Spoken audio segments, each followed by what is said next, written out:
이러므로 우리에게 구름같이 둘러싼 허다한 증인들이 있으니 모든 묵은 것과 얽매기 쉬운 죄를 벗어버리고 인내로서 우리 앞에 당한 경주를 하며 믿음의 주요 또 온전케 하시는 예수를 바라보자. 그런 그 앞에 있는 기쁨을 위하여 십자가를 참으사 부끄러움을 개치 아니하시더니 하나님 우편에 앉으셨느니라. 너희가 피곤하여 낙심하지 않게 하여 죄인들이 같이 자기에게 거역하시는 참으시는 생각하라. 너희가 죄와 사고다를 필리까지는 대항하지 아니하고 또 아들에게 권한같이 너에게 권면하신 말씀도 잊었도다. 일렀을 때 내 아들아 주의 징계하심을 경여기지 말며 그의 구질함 받을 때 낙심하지 말라. 주께서 그 사랑하는 자를 징계하시고 그가 받으신 아들마다 채찍이라 하심이라 하였으니 너희가 참은 징계를 받게 함이라. 하나님의 아들같이 너희를 대우하시나니 어찌 아버지가 징계하지 않은 아들이 있으리요. 징계는 다 받는 것이요 너에게 없으면 사생자요 친아들이 아니니라. 또 우리 육신의 아버지가 우리를 징계하여도 공격하였거든 하면 모든 영의 아버지께 더욱 복종하며 살려하지 않겠느냐. 그든 잠시 자기 뜻대로 우리를 징계하였거니와 오직 하나님 우리의 유익을 위하여 그의 거룩하시를 참여하게 하시느니라. 무릇 징계가 당신은 즐거워 보이지 않고 슬프 보이나 후에는 그로 말미암아 연단받은 자들은 의와 평강의 열매를 맺느니라. 그러므로 피곤한 손과 연약한 무릎을 이렇게 세우고 너희 발을 위하여 고든 길을 만들고 저는 다이금 어거리지 않고 고침을 받게 하라. 14절 한 자만 더 읽겠습니다. 모든 사람과 더불어 화평과 거룩함을 따르라. 이것이 없이는 아무도 주를 보지 못하리라. 아멘. 4절 말씀 우리 다시 한번 읽을까요? 4절 말씀 시작. 너희가 죄와 싸우되 아직 편리까지 대항하지 아니하고 라고 했습니다. 여러분 우리는 예수 그리스도의 십자가의 피로 말미암아 우리가 죄와 사망의 법에서 해방된 줄 믿습니다. 그래서 이제 우리는 이 믿음의 경주를 시작한 사람들입니다. 믿음의 경주. 12장 앞에 보면 믿음으로 산 사람들의 내용이 12장에 나옵니다. 그들 가운데서 어떤 사람은 35절에 더 좋은 부활을 얻고자 하여 심한 고문을 받되 구차히 풀려나기를 원하지 아니하였으며 더 좋은 부활을 바라보고 삽니다. 36절 또 어떤 이들은 조롱과 채찍질 뿐 아니라 결박과 옥에 갇히는 시험도 받았으며 돌로 치는 것과 톱으로 캐는 것과 시험과 칼로 죽임을 당하고 양과 염소의 가죽을 입고 유리하며 궁핍과 환난과 학대를 받았으니 저는요 우리 앞에 곧 이런 일이 일어납니다. 그렇게 생각합니다.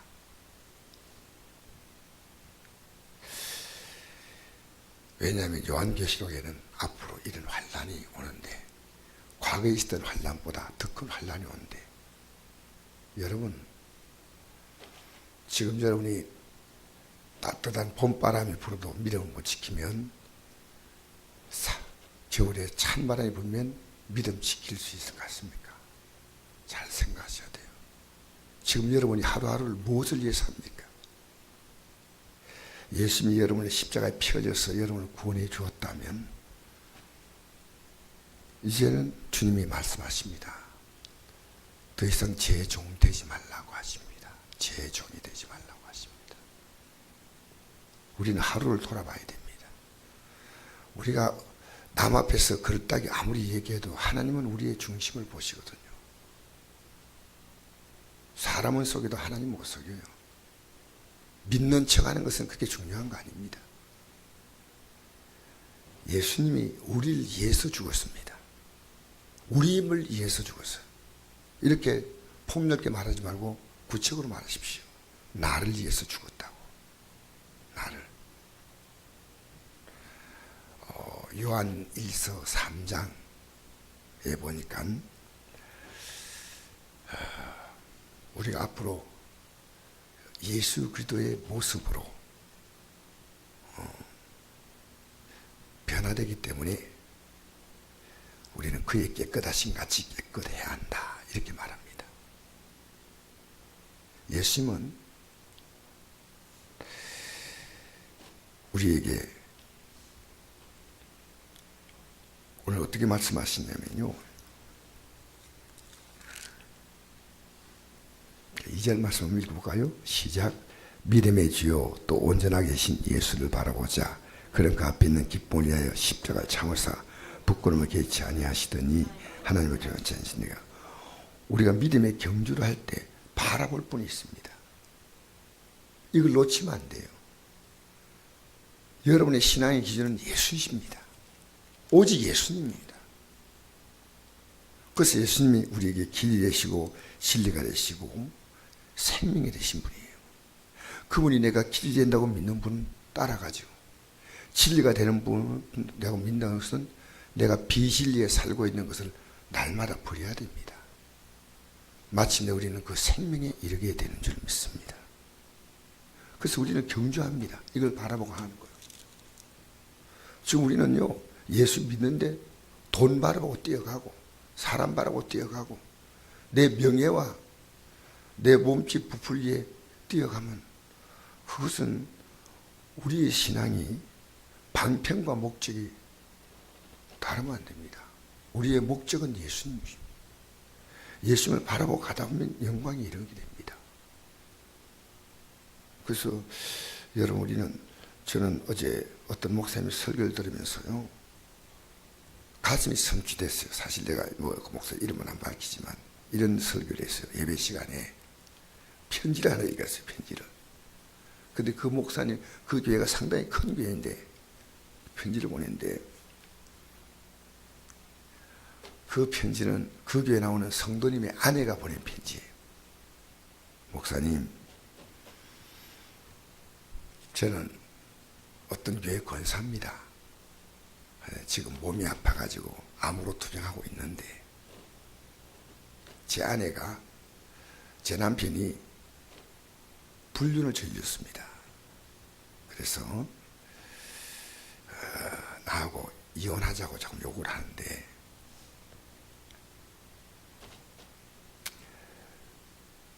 제가 이혼을 할 수 없어서 못하고 있는데 그 불륜녀와 그 교회 예배에 참석해 있습니다. 그런 편지를 목사님께 보냈어요. 근데 목사님이 그 시간에 그 편지를 읽었어요.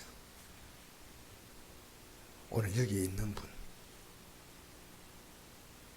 그 장로님 여기 계십니다. 그 불륜하신 여자분도 있는데 여러분 누구의 종입니까? 이렇게 목사님이 얘기를 하시더라고요. 근데 제가 어떻게 장로님이 뻔뻔하게 그렇게 불륜하고 거기 예배드리고 있을까? 라고 생각하기보다는 우리는 다 그런 모습이 아니겠나 생각했습니다. 솔직히. 모습만 다르다 뿐이죠. 물론 제가 그 장로님이 한 것이 정말 부끄러운 일이죠.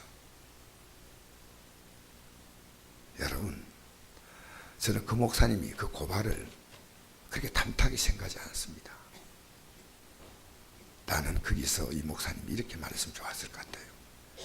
이름을 어떤 내용을 구체적으로 좀 밝히기보다는 지금이라도 회개하십시다 라고 말해야 됩니다. 여러분, 기독교는요, 죄를 고발하는 게 목적이 아닙니다. 회개해야 됩니다. 다른 사람의 죄를 지적하는 것으로 만족하면 안 되고요, 내 죄를 볼 수 있어야 됩니다.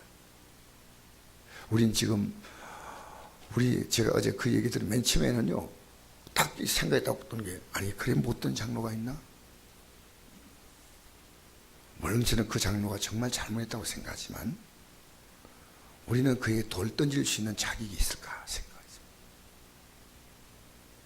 우리는 하나님 앞에서 바로 삽니까? 그나마 이래요. 그 장로가 그 불륜녀와 같이 예배에 참석했다는 것, 오히려 그게 회개의 기회를 줄 수 있다면 그분으로 더불어 그게 참여한 많은 분들이 자기의 죄를 돌아볼 수 있는 시간이 될 수 있다면 더 좋았지 않았겠나 생각합니다. 다른 사람의 죄에 간섭하지 말고 자기를 지켜 청결하라. 지금 여러분이요, 여기 앉아 계시지만 지금 여러분이 하나님, 우리는 예수 믿고 나서부터 여러분과 제가 해야 될 일은요, 예수님이 여러분이 죽었잖아요. 죽어서 우리는 새로운 생명으로 태어난 거예요. 이게 예수 믿는 거예요. 예수님 덕 보고 이 땅에서 좀 잘 살다가 죽는 게 아니에요. 여러분은 새 생명을 얻은 자예요. 새 생명. 그러니까 우리는요, 불신자는 마귀가 공개할 것도 없어요. 왜? 이미 그 권한 안에 완벽히 들어가 있습니다. 기독교회는요, 여러분 말씀을 듣잖아요. 그러면서 여러분이 내가 죄가 있구나 라고 깨달을 때 그게 복이 있는 거예요. 빨리 벗어나야 돼요. 여러분 사랑과에 얽혀 있는 거 있지 않습니까? 아직도 여러분 아무리 설교해도 군척도 안 하고 몸 풀고 있다면 안 돼요. 불편한 관계를 풀고, 그가 잘못했으면 내가 용서하면 되는 거고, 내가 잘못했으면 그분에게 용서를 빌고, 그래서 풀어야죠. 여러분 하나님과 산 앞에서 우리 상식적으로 잘못된 게 있어요. 상식적으로 잘못된 거. 다른 사람들이 안다면 손가락질로 할 수 있는 그런 죄가 있는데 우리는 그냥 숨기고 살아갈 수도 있어요. 나 진실해야 돼요. 오늘 주 앞에서요, 여러분이 죄를 볼 수 있는 눈을 뜬다는 게 복입니다. 오늘 집에 가서 내가 숙제 줄게요. 내가 신학교도 학생들이 숙제를 줬어요. 그러니까 학생들이 곁들어서, 그래가지고 어제 또 원우 회장인데 연락이 왔어요. 목사님 그 숙제 맞습니까? 내가 시편 37편 읽고 자기의 신앙적으로 느낌을 적어라. A4 용지 한 장에다가. 그어제 내가 숙제를 줬거든요. 원래 내가 숙제를 줍니다. 여러분 가서 요한일서 3장을 읽으세요. 못 들은 척하고 눈 감고 있어도 안 돼요. 눈 감고 있는 몇 분 있는데 들으셔야 돼요. 요한일서 몇 장이요? 3장 꼭 읽으세요. 여기에 뭐가 나왔냐면요, 죄가 나와 있어요. 그리고 죄가 나와 있는데 그게 어떠냐면요, 우리가 첼망할 것이 없으면 하나님 앞에 담대함을 얻고 무엇인지 구하는 것을 받는다, 그렇게 나와 있어요. 여러분 하나님 앞에서 사람 앞에서 책망받을 일 하지 마시고요, 하나님 앞에서 이제 여러분의 영광에 살지 마세요. 영광이 되는 게 아니고 여러분에게 수치가 됩니다. 여러분의 주어진 시간과 에너지와 삶과 물질을 가지고 내가 열심히 공부해도 목적이 뭡니까? 주님 영광에 남은 생을 살겠다는 거죠. 사고를 합니까? 직장이 왜 다녀요? 여러분 왜 건강해야 됩니까? 내가 건강에 문제가 오면요, 그 몸 가지고 잘못 살았던 것부터 해결해야 돼요. 내가 육신을 따라 살다가 보니까 많은 문제가 생겼으면 치료보다도 더 하나님께 기도할 것은, 하나님 나 잘못 살았습니다. 내가 정욕 따라 살았습니다. 이거 진솔한 고백이 필요합니다. 그래서 예수님이 피 흘려서 십자가에 죽었으면 우리도 죄와 더불어 피 흘려까지 싸워야 돼요. 며칠 전에 어떤 성도님 나가시면서 그래요. 목사님도 그렇게 마귀가 시험합니까? 이렇게 묻던 거예요. 나는 시험한다는 얘기 했거든요. 그래서 얘기해요. 목사를 시험하는 것은 더 큰 마귀가 공격하는데, 목사들이 교회가 커지면은 영적으로 기도하지 않고 긴장하지 않기 때문에 뉴스에 나오는 부끄러운 일들을 할 수밖에 없는 게 인간의 연약함이에요. 정신 차려야 돼. 집사가 됐는데, 집사 임명받는데 왜 새벽에 기도 안 나와요? 뭐 한다고? 그게 뭐 명예 자리입니까? 솔직히 나올 수 없는 글이, 먼 글이 있다면 이해가 돼. 어쨌든 우리가 하나님 믿는 게 뭡니까? 이제는 주님의 난리에 죽었으니, 그 난리에 죽었다는 말은요, 내가 지나는 살아온 삶의 가치가 전혀 없는 거예요. 주님의 핏값으로 우리가 살아왔던 모든 삶을 다 용서하신 거예요. 그리고 이제는 새로운 삶을 살라는 거예요. 할렐루야. 새로운 삶을 살면 새로운 삶을 주겠다는 겁니다. 그래서 저는 어제 목사님의 그 전체 성도가 뭐 내가 볼 때 한 1000명쯤 되는 교회 같아요. 1000명. 1000명쯤 되는 교회 장로님 뭐 믿음 생활을 그분들이 어떻게 그 교회에 나오겠어요. 어쨌든. 그리고 사람들이 막 입에서 막 예배 끝나고 나면 막 얘기할 거 아닙니까? 어느 장로고 어느 장로가 얘기할 거 아닙니까? 주님은요, 주님 원하시는 해결은 그런 방법이 아니고 전체가 듣도록, 그리고 자기의 죄를 돌아볼 수 있도록. 우리는요, 현대 기독교인들이 술, 담배 안 피우고 바람 안 피우고 11조 내고 주일 지키고 이러면 성경대로 다 사는 생각이에요. 여러분, 이것이 필요한 것이지만 진짜 우리는요, 주님이 얼마나 섬세하신 분인지 모릅니다. 주님이요, 왜 여러분의 나름대로 말해서 여러분의 오경영을 만드십니까? 그리고 그보다 더 무서운 죄가 뭡니까? 미워함이 삽니다. 원수 맺고 살아요. 화해하지 못해요. 언제까지 그렇게 살겠습니까? 혹시 여러분 일가 친척들과 지금 빨리 푸세요. 여러분이 풀지 못할 때는 여러분 때문에 복음의 문이 안 열려요. 형제끼도 마찬가지고요. 친구 간도 마찬가지고. 왜냐하면 예수 믿는 사람을 발견할 수 있는 것은요, 그들은 뭐 우리나라의 어떤 목사님이 어떻게 살았고 보다도 가장 가까이 있는 나를 보는 거예요. 나를 보는 거예요. 내가 어떻게 믿냐를 보는 거예요. 그리고 여러분, 그가 언젠가는 믿을 것이다 생각하지 마세요. 언젠가는 믿는 게 아니고 여러분 때문에 믿는 겁니다. 여러분 때문에 믿는 겁니다. 여러분이 기도하고 권고하고 삶으로 보여주고 때로는 필요할 때마다 성령께 주신 감동 따라 말해야 되고, 시간 지나가면 언젠가 예수 믿을 것이다, 어림도 없는 얘기입니다. 우리는 그들 앞에서 예수님을 시인해야 됩니다. 우리의 믿음의 선배들이 시인하지 않았다면 순교 안 나갑니다. 제가 어제 북한이 지금 얼마나 심각하냐, 여러분, 북한에 두 종류의 사람이 무조건 수용소 간대요. 어제 북한에서 북한의 그 실상을 얘기하는데, 북한이 지금요, 보통 지금 문제가 있는 게 아니에요. 김정은이가 그전까지는 탈북자들을 봐줬는데 조금씩은 막 좀 처벌하고 했는데, 지금은요, 탈북했다고 발견되면 무조건 정치원 수용소에 넣는데 그들은 100% 살아나오지 못합니다.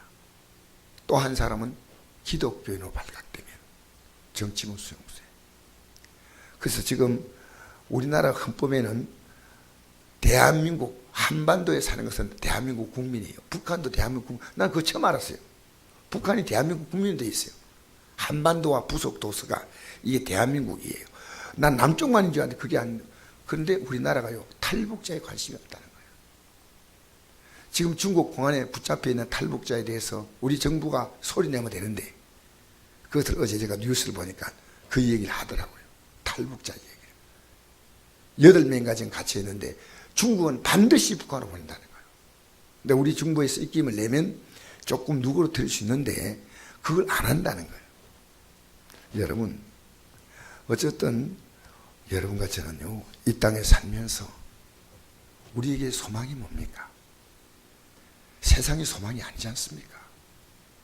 믿음으로 살았는데 이젠 불법으로 살면 안 되지 않습니까?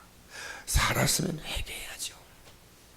근데 그래도 지금 분명히 불법으로 살고 있는 모습이 분명하다면요, 여러분, 복음 전하지 않는 것도 불법이에요. 어떤 의미에서. 그래서 여러분, 우리는 어제를 딱 보면요, 내 삶이 보여요. 내가 어디에 하루를 살고 있는가. 사랑하는 성도 여러분, 우리는 주님 5절에 이렇게 말씀하십니다. 5절. 한 5절 시작. 또 아들에게 건하시 너에게 건면하신 말씀도 잊었도다. 이랬을 때 내 아들아, 주의 징계하심을 경외하지 말며 그의 구제 받을 때 낙심하지 말라. 주께서는 그 사랑하는 자를 징계하시고 그가 바친 아들마다 지켜하시며 하였으니 너희가 참은 징계를 받기 함이라. 하나님의 아들같이 우리를 대우하시나니 어찌 아버지가 징계하는 아들이 있으리요. 징계는 다 받는 것임을 너희에게 없으면 사등자와 친아들이 아니라. 여러분, 때때로 여러분과 제가요, 만나는 이 하나님의 징계가 아닌가 생각해 보세요. 무조건 하나님 기도해서 풀어달라고 보다는 하나님이 우리를 지금 돌이키려고 주시는 게 아닌가. 여러분과 제가 돌아봐야 됩니다. 여러분 방식으로 믿지 말고요, 성경으로 돌아오세요. 하나님 말씀을 따라 믿어가십시다. 그래서 여러분, 지금 내가요, 예배당에 주일만 나오고 주일 나오고 새벽에 나오고 이래도 우리의 삶의 가치가 무엇을 바라고 지금 살아가고 있냐는 거죠. 사랑하는 성도 여러분, 우리 주님 바라보고 경주합시다. 할렐루야. 피 흘리까지 싸워봅시다. 피 흘리까지. 순교 당하라는 겁니다. 좀 자존심 상하면 어때요? 주님이 당했잖아요. 주님 뺨 맞았잖아. 침뱉음 당했잖아. 주님이 얼마나 자존심 상했어요. 여러분, 지금 육신의 즐거움을 따라 이상한 행동하면 안 돼요. 예수 믿는 사람은요, 하나님 기뻐하지 않은 삶을요, 제약의 누더기를 벗어야 됩니다. 잠시 그게 우리에게 포근하고 따뜻하고 기분 좋은 느낌을 준다라도 하나님이 원치 않은 것은요, 다 벗어야 돼요. 여러분의 시간을요, 세상에 보낼 만큼 넉넉하지 않습니다. 시간 나면요, 자녀들하고 믿음의 대화 좀 하고, 시간 나면 좀 성경 읽고, 우리 앞에 남은 시간이 많은 것은 보여도 그렇지 않습니다. 어느 날 여러분의 혀가 굳어져서 이제는 기도하려고 해도 기도할 수 있도록 안 됩니다. 복음 전하고 싶어도 혀가 굳어져 못합니다. 우리에게 주어진 이 시간 안에 여러분, 이제 우리는요, 주님을 따라가야 합니다. 할렐루야. 여러분, 하나님이 참습니다. 참으면 징계를 받게 합니다. 제가 옛날에 당했어요. 당한 게 아니고요, 제가 잘못했기 때문에 하나님께서 아무 일도 없다고요. 믿음의 사람은요, 하나님이 간섭하시고, 여러분이 죄짓고 하나님 뜻대로 살아간 자 아무 일 없으면요, 오히려 불안해하세요. 저도 아무 일 없다가 한 번에 팡 떨어졌거든요. 하나님은 살아간 자를 그냥 두지 않아. 이런 일저런 생기면요, 내가 당했다는 생각하지 말고요, 하나님 앞에서 내가 나의 삶을 정확히 거울에 비춰보세요. 남 얘기하기 좋아하지 말고요, 우리 자신을 돌아보시기를 바랍니다. 믿음으로 서십시다. 남은 생에 믿음으로 살아가십시다. 분초도 마귀에게 빼앗기지 말고요, 마귀에게 주도권 주지 말고요, 주님의 주도권에 여러분 복종하시기를 바랍니다. 기도하겠습니다. 주오시